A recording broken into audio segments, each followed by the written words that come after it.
छोटा सा एक घर बनाए गए, छोटा सा एक घर बनाए गए, नबी नबी कह के मदीना और जाएंगे।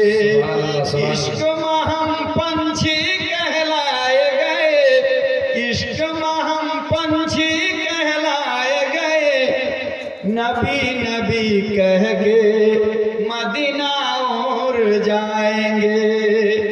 নবীজির ঘর ছিলেন খেজুরের ডালের ঘর, যেমন আমাদের বাঁশের টালির ঘর ছিল আজ থেকে 10 বছর আগে ছিল না, বাঁশের টালির ঘর, গোরখা বাড়ির ঘর। আমার আমলে গেছে, হয়তো আপনারা আমার থেকে কম বয়সে, এরা হয়তো জানে না। তো ভাবছে যে নবীজি কোন স্ত্রীর কাছে গেছে শোনা যাবে।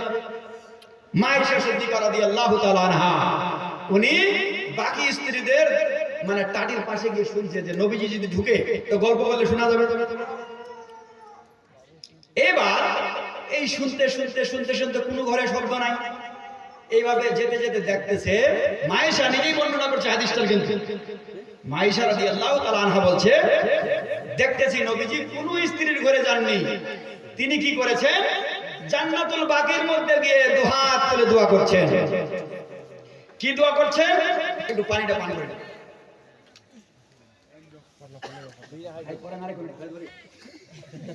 হাদিসটা কি হয়েছে? আল্লাহ নবী মুহাম্মদ সাল্লাল্লাহু আলাইহি ওয়াসাল্লামকে দেখতে পেল, নবীজি কি করেছে?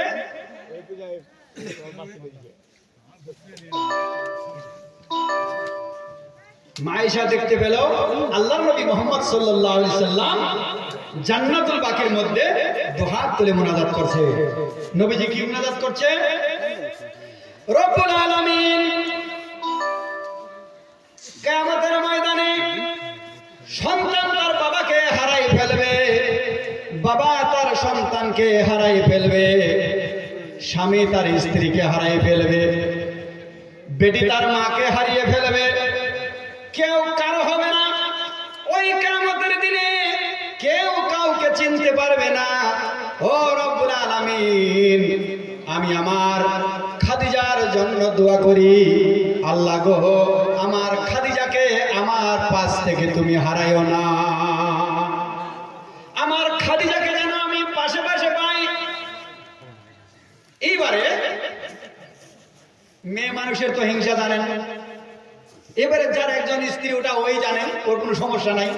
আর দুইজন যদি থাকে, বুঝতে পারলেন তো, খালি যদি বাইরের লোক একটা এসে খালি বলে দেয় যে আজকে এরকম হয়েছে, তা ব্যাস এর সারাদিন যত রকমের আয় উপার্জন আছে সব ঢালে দিলেও আর খালি বিশ্বাস করা যাবে না। তা এইবার মা আয়েশা দেখতেছে এতগুলো স্ত্রী, আমার রূপ জীবনে কম, আবু বকর সিদ্দিকের আমি বেটি, আমার কথা বললো না, ওই 40 বছরের মহিলাটাকে বিয়ে করেছিল আদ পয়সা খাদিজা, ওর জন্য খালি দোয়া করছে, শুনে আর শোনাশুনি নাই, রাগ ধরে এসে চুপ করে আছে ফুলে বোমা।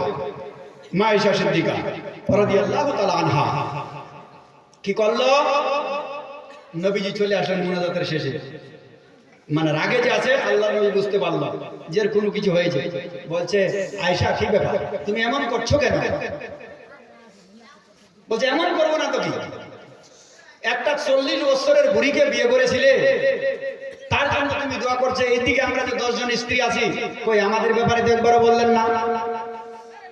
আল্লাহ নবী মুহাম্মদ সাল্লাল্লাহু আলাইহি ওয়াসাল্লাম বুঝে গেছে যে আচ্ছা আচ্ছা আমি তো ঠিকই, হ্যাঁ আয়েশা আমি এটা সত্য কথা, আমি আমার খাদিজার জন্য আমি দোয়া করেছি, কিন্তু আয়েশা তোমাকে আরেকবার বলে যাচ্ছি, আমি নবী মুহাম্মদ সাল্লাল্লাহু আলাইহি ওয়াসাল্লাম আমি বলছি, আমার খাদিজার সম্পর্কে তুমি আরেকবার কোন রকমের কথা উচ্চারিত করবে না। যেমন নবীজি বলেছেন যে আর কোনো কথা বলবে না। আয়েশা সিদ্দিকা রাদিয়াল্লাহু তাআলা আনহা বুঝে গেছে যে নবী